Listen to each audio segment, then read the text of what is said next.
At present, we have a very solid team. As always, if anything comes up within the business and we need to grow, the board are never afraid to bring people in to make that happen.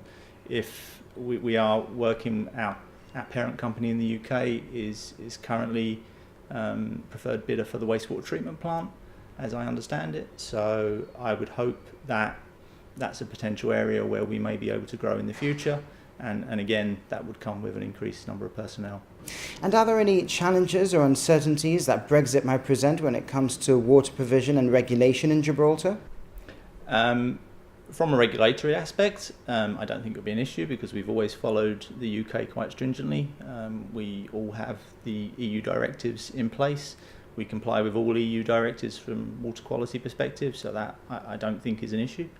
One of the things that may happen is a shrinkage in the Gibraltar economy. We don't have that. We've had a great deal of growth in Gibraltar, which is fantastic over the years.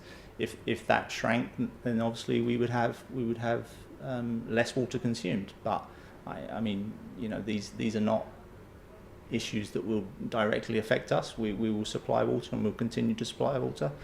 The economy has always grown. We grow with it and supply more water with it. That's how we work.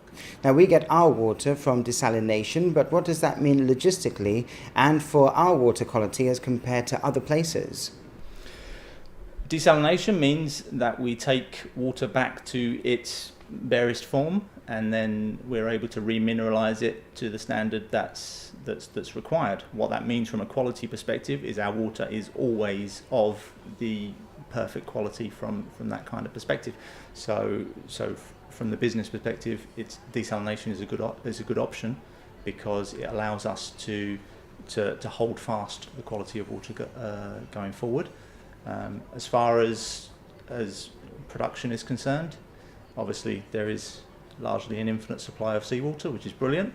However, as is the biggest issue in Gibraltar is space. One of the biggest issues would be constantly growing the desalination plants to facilitate producing enough water for all of Gibraltar. We don't have an issue with that, and all of our desalination plants are effectively, we can just plug in another desalination plant, produce more water, pump it up the waterworks and distribute it effectively. And how is industry and technology developing in order to make water provision, and in particular desalination, more efficient and environmentally friendly? Particularly on the environment front, as we know, using power is the biggest key aspect of desalination, and our power bills are quite something. Going forward, staying on the forefront of technology, we've recently spent somewhere in the region of £750,000 upgrading pumps at our RO plants. What that means is that we're using the latest pump technology, which means over the next 5 to 10 years, hopefully we'll use somewhere between 25 and 30% less electricity from an environment perspective. That's brilliant.